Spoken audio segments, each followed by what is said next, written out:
Ladies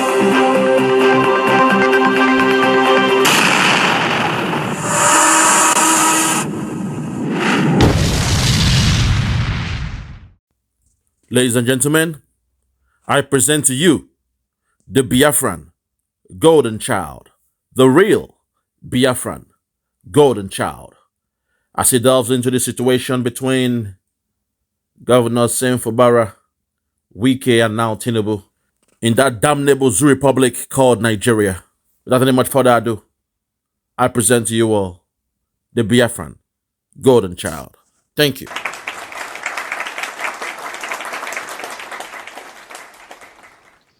Good morning, good afternoon, good evening, depending on where you're hearing my voice from.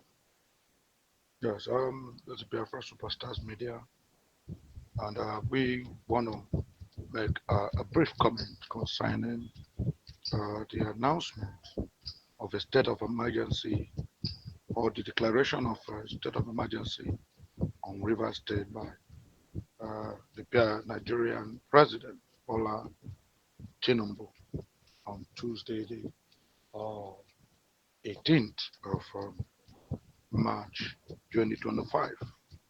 We just thought we should, discuss this very unfortunate happening briefly so that our people, our Biafran brothers and sisters, would realize the implications of what has actually happened, especially, what it means for the Biafran people. Because if a government can wake up one morning and declare a state of emergency in a state with a fully democratically elected government, it means, of course, such a government can do anything untoward and wake up one morning, create disastrous consequences even for Biafra states. So it is very important that we look at some of the views that people have, postulated concerning this uh, sudden and unexpected declaration of a state of emergency in Rivers State by President Bola Tinubu. Yes, fellow Biafrans, I think we should, pay attention to what a lot of people say so that we can draw inference and find out what the effect is, what is likely to be for our Biafran country, our Biafran people. Yes, several people have come out to condemn the state of emergency declared on Rivers State by President Bola Tinubu.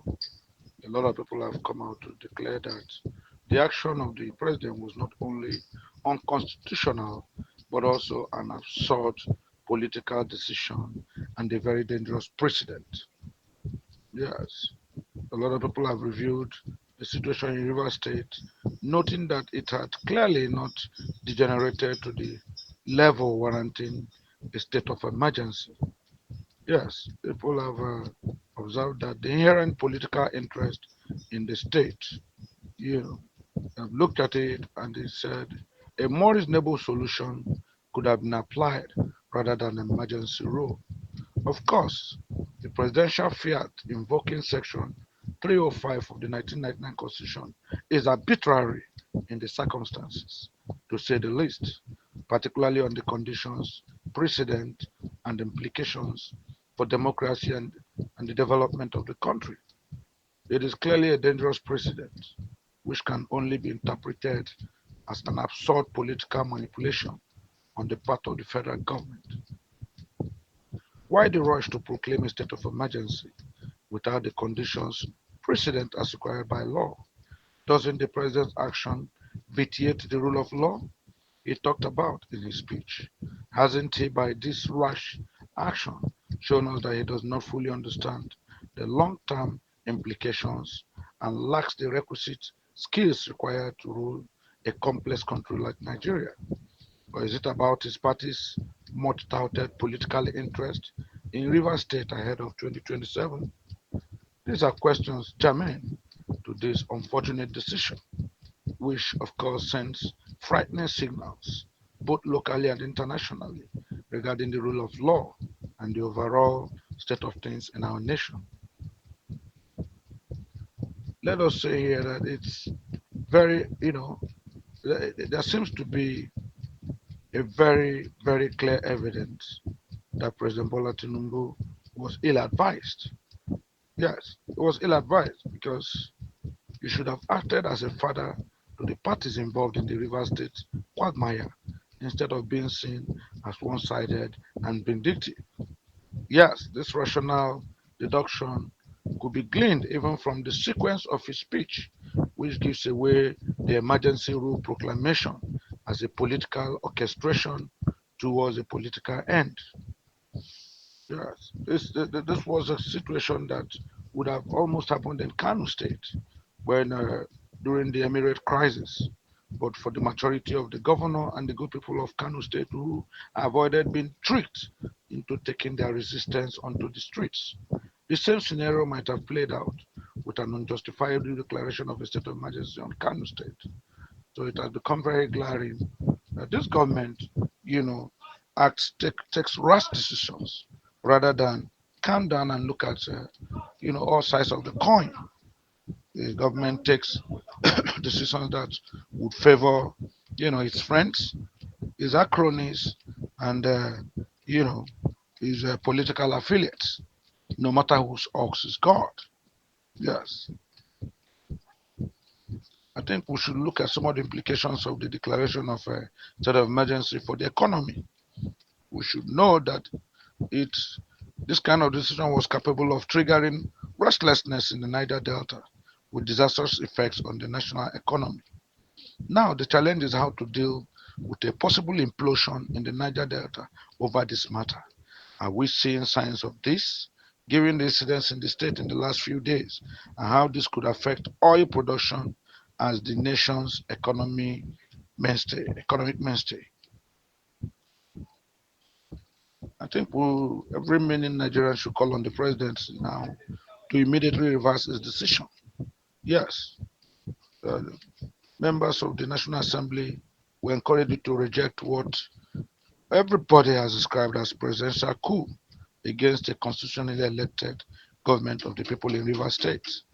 Yes, people have described the sudden declaration of a state of emergency in Port Harcourt as a presidential coup against a constitutionally elected government of the people in River State.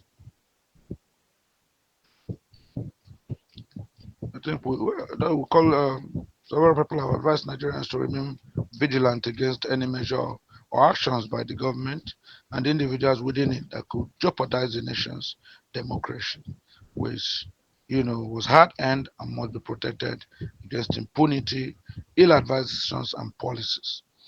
Yeah, so ladies and gentlemen, I think if you're not getting this, the truth of the matter is a lot of people feel this president has overstepped his bounds.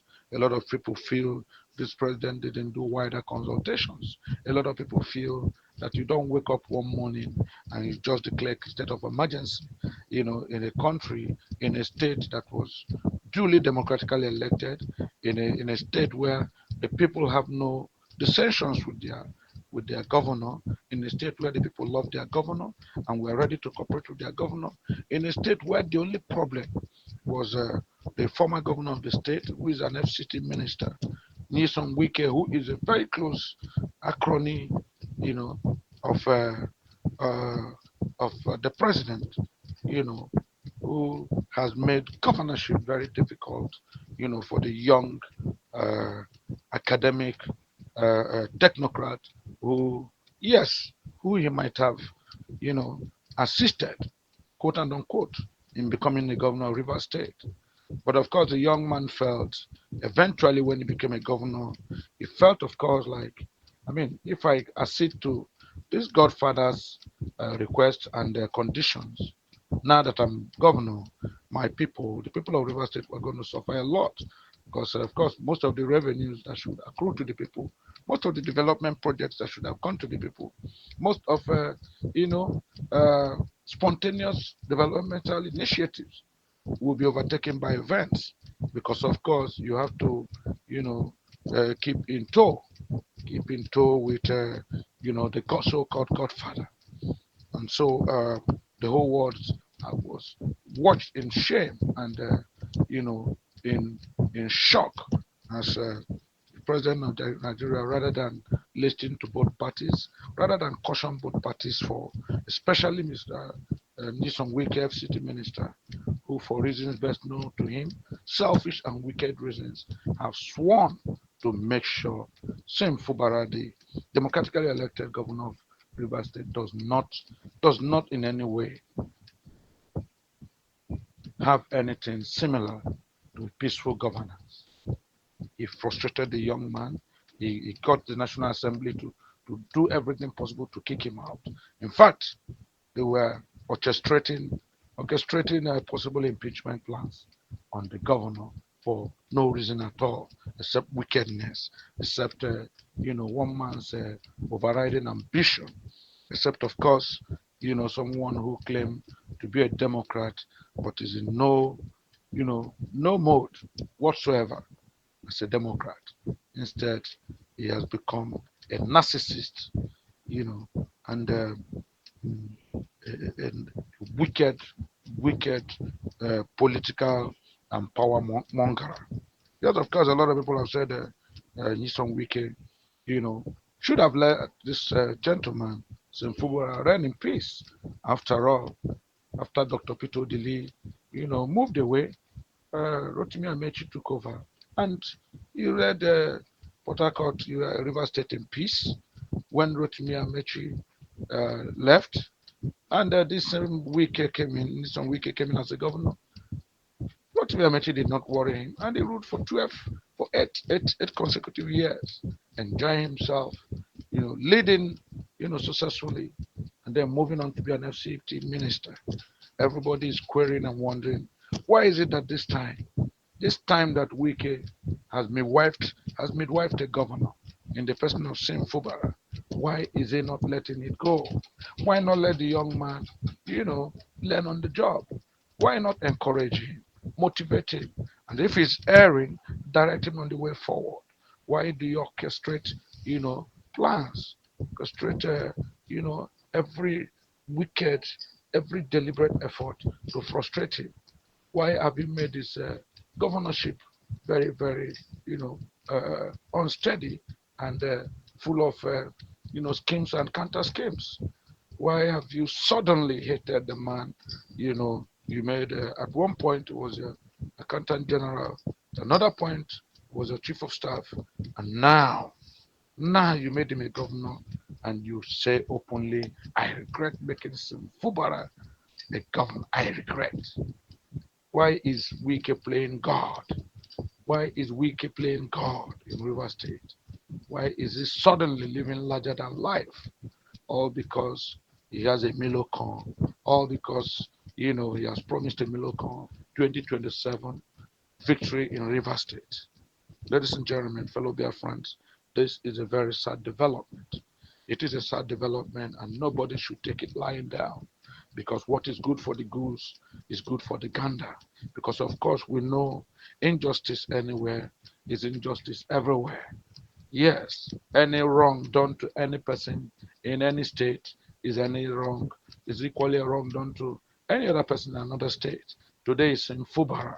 Tomorrow it might be another person. Who knows? Tomorrow it might be somebody in your state. Tomorrow it can be somebody in the southeast. Tomorrow it can be somebody in Biafra. We should not sit lying low and watch this illegality, wicked, fearsome, rascally illegality, illegality be fully entrenched in River State. No, no, it's a sad one. Very, very sad development indeed. Why would the president wake up? You cannot call your FCT minister to order. You cannot insist that he let, River State breathe. Let River State breathe.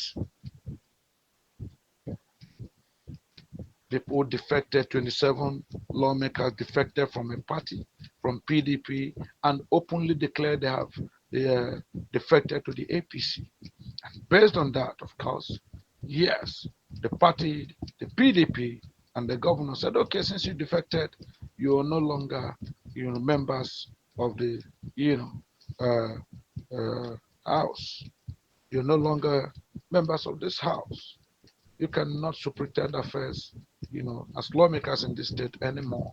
There has to be a by-election, or there has to be other methods which are fully enshrined in the Constitution to determine your status. And of course, when the government went to uh, the court over this, the same 27 lawmakers came out and denied woefully, denied pitiably, openly lying under oath that they never at any point defected to the APC. I mean, this is very strange, indeed, very, very, very, very disappointing for people who claim to represent the judiciary, for people who say they are lawmakers, to openly deny what they said vigorously. And everybody's watched it on social media. Everybody watched it live and direct. And they came up and said, no, we never defected. That is the highest level of woman, insensitivity and wickedness. That's the highest level of rascality. That's the highest level of betrayal and self-denial. Just unfortunate. Unfortunate that Sim Fubara is not a seasoned politician. Sim Fubara is a technocrat. Yes, a chartered accountant, who became a governor, hopefully hoping to better his state. The first German to be so blessed, to be so elected. And what did he get? What did he get? From day one, he was sworn in because he refused to accept, that his godfather, just the man before him, the ex-white governor himself, who became a city minister, because he just decided to say, no, I cannot accede to everything you ask me for. You want to appoint all the commissioners. You want to be the one to determine the projects. You want to be the one to be in charge of local government councils. You want to be the one to appoint chairmen and members of council. You want to be the one to superintend everything about River State. You want to be in charge of the treasury. You want to be in charge of allocations to River State. You want to determine who gets what and who doesn't get. You want to determine how can you do this. Then what is the governor there? Is he a puppet? Why would the governor be there? And all these things are happening. And because the young man dared look at you in the face and told you, please, sir, with all due respect, can you allow me be? Can I do my work as a governor of River State? Can you just allow me be? That was his greatest undoing. Of course, that was why you hated him. That was why you swore that, look, Fubara, same Fubara, I made you and I'm going to break you. I have the resources, I have the capabilities, I have the capacity, and I have, the affiliates and connections. I equally have the judiciary. I will mark you blood for blood. I will mark you pounds for pounds. I will mark you dollar for dollar. That is what Wiki, promised Sim Fubara. Even towards a few hours before the declaration of the state of emergency by the so-called president of Nigeria. Yes, a few hours before then, the same Wiki went on air and told Sim Fubara, me and you are already on. The game is on. The game of death is on. The game of the end is here. It's here now. I've given you 2-0. I, Wiki, have given you 2-0. More to come. Your downfall is here. So we're not surprised that a few hours later, the Jagaban came up and read a national broadcast in which he declared a state of emergency in River State, where the governor, his deputy, and lawmakers have been sanctioned uh, for the next 6 months. Yes, for 6 months for the first instance. The Yoruba people say, when a witch cries in the night and the baby dies in the morning, we don't need a soothsayer to tell us who killed the baby. The witch cried in the night and the baby died in the morning. We don't need a soothsayer to tell us who killed the baby. And so that is what the situation in Nigeria has become. That is what the situation in River State has become. Yes, Wike promised hell on fire and brimstone. Wike promised Simfubara that you will be between the devil and the deep blue sea. Wike promised Simfubara you will be between a rock and a hard thing. Of course, there will be no escape. And really, a few hours later, the Jagaban comes out and declares a state of emergency in Port Harcourt, where he, of course, suspended the governors, Sam Fubara, democratically elected governor of a state who was loved by the people, who was supported by his people, for whom everyone was doffing their hats for. He suspended him and his deputy, and of course the lawmakers, only because his crown prince, Winston Wike, the FCT minister, have promised him to 2007, 2027, has promised to deliver uh, River State for him 2027. And so he threw all caution to the wind.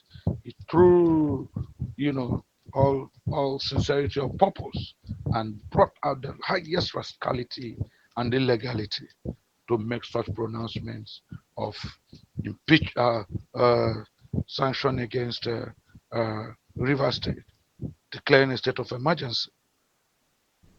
Yeah, my fellow Biafrans, this is a very sad commentary indeed.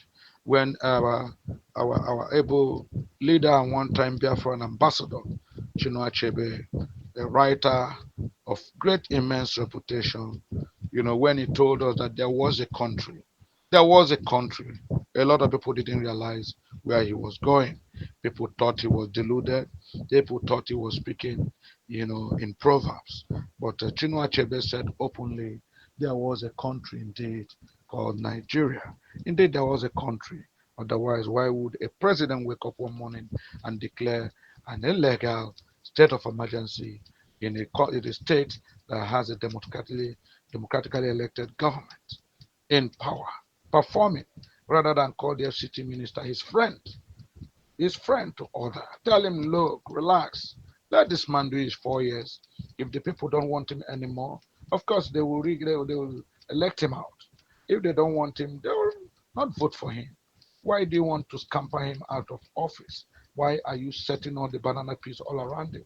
Why are you frustrating him? Why are you threatening fire and brimstone? That is what a fatherly president will say. That is what a president with humane and considerate disposition would do.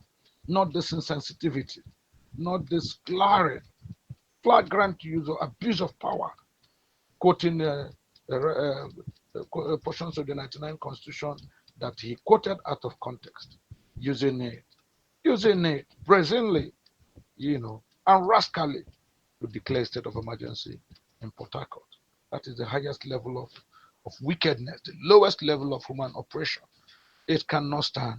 It cannot stand, and we're begging all those who can, the House of Reps, the House of Assembly, well-meaning Nigerians, other governors, political parties, international media, international commentators. We're begging uh, international countries to come to the aid of this country. Because of course, if you allow this happen, who will be saved? Who know who will be next? Who will be next? Yes. Who will be next? Maybe the next time it will be a Southeast state. Maybe the next one it will be, Anambra. It could be Imo. It could be Abia. It could be Enugu. It could be uh, Ebonyi state. I mean, who knows what state will be next? Who knows? Possibly this same alacrity, this same brazen display of, disregard for the constitution and rule of law can equally make this same Jagaban decide to, declare state of emergencies in Biafra land. So, my fellow Biafrans, we shouldn't take this lying down. This is a call for action for all meaning people of Biafra. We should fight. So Rivers is one of us. Rivers is our kit and king. Rivers are fellow Biafrans. This is the time to come out, reach out to them. Let Sim Fubara know that you support him. Let Sim Fubara know that yes, it's not the first time a godfather wants to dominate an elected governor. It happened in Enugu State. Yes, it did when Ngige was elected a president. I mean, a governor of Andaba State, and the Godfather wanted to frustrate him. They took him to take an oath that every morning Every appointment, every decision you take must come from me, must come from us, the godfathers and sisters. And then Ngige, of course, he said he took the oath, but he didn't believe in it. And of course, when the chips were down, when he had become a governor, and they told him, "You took an oath. You remember what you promised? You promised to be perpetually loyal to your godfather. Ngige, you promised to serve us. You promised to make us the ones who are, you know, like the puppeteer. We are the ones who control the puppet. Why are you suddenly doing this? Do you want to die?" Of course, Ngige told them, "I know I'm not dying. Yes, you made me take an oath. Yes, you made me swear that I will not respect the mandate given to me by my people. But Anambra people are bigger than any godfather. Anambra people are bigger than any godfather anywhere. And so I think my allegiance should be to the Anambra people and not to any so-called godfather. Of course, they did everything they did to frustrate him, or even kidnapping him. They kidnapped him. They kidnapped Ngige. And eventually, to God be the glory, you know, he was rescued.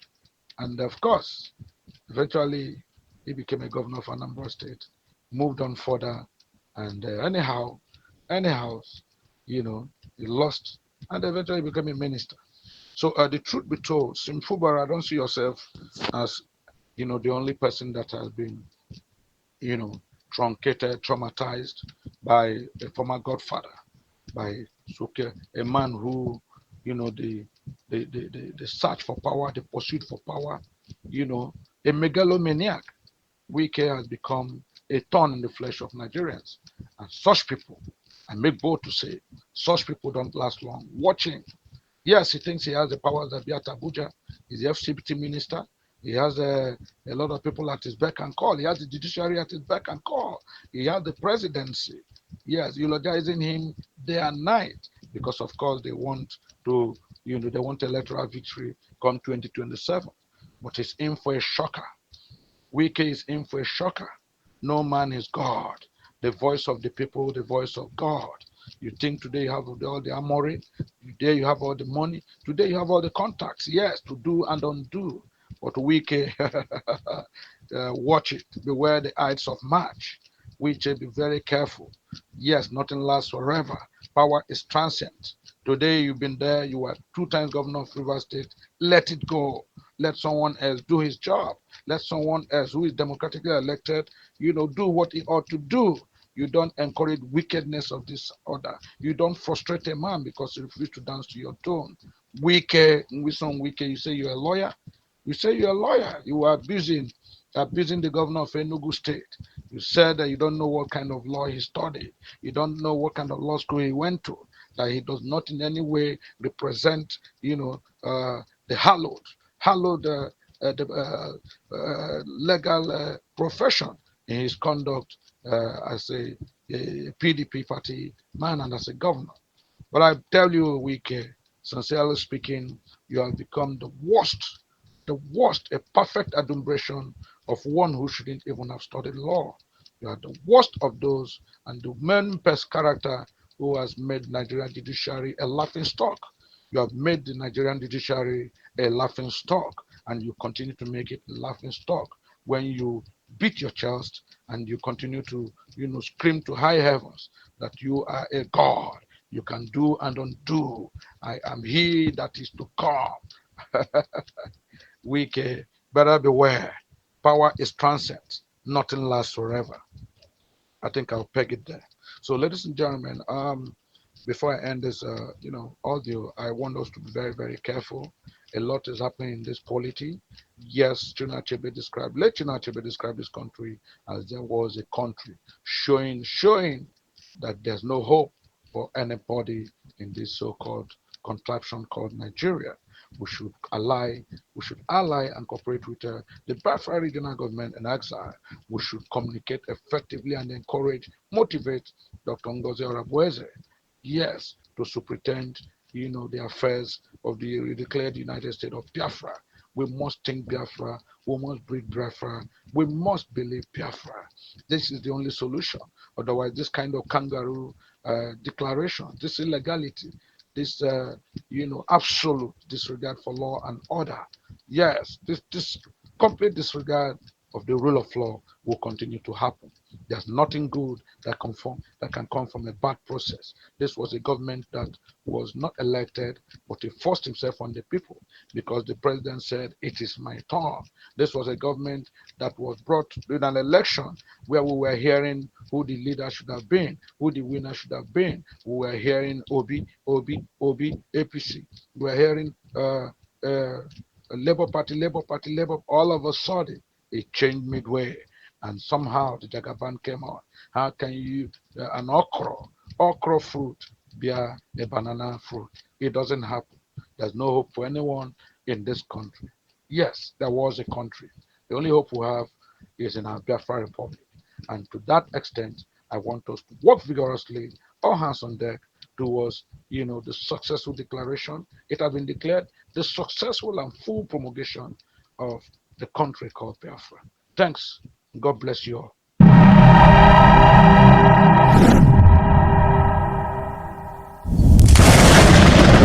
Biafra must be restored, for there is nothing the enemies can do about it.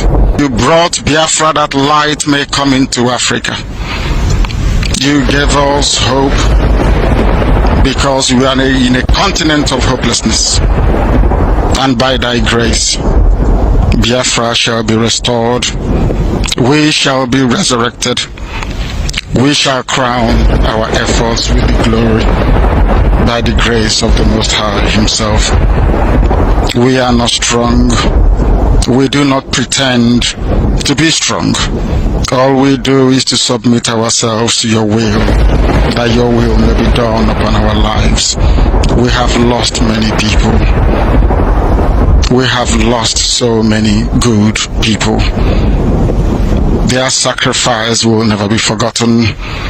We shall honor them, and for their sake, Biafra will come. Because we are wandering all over the world, hoping against every hope that things will turn around for the better. It has never turned around for the better. Instead, it is getting worse. Please do not abandon your children.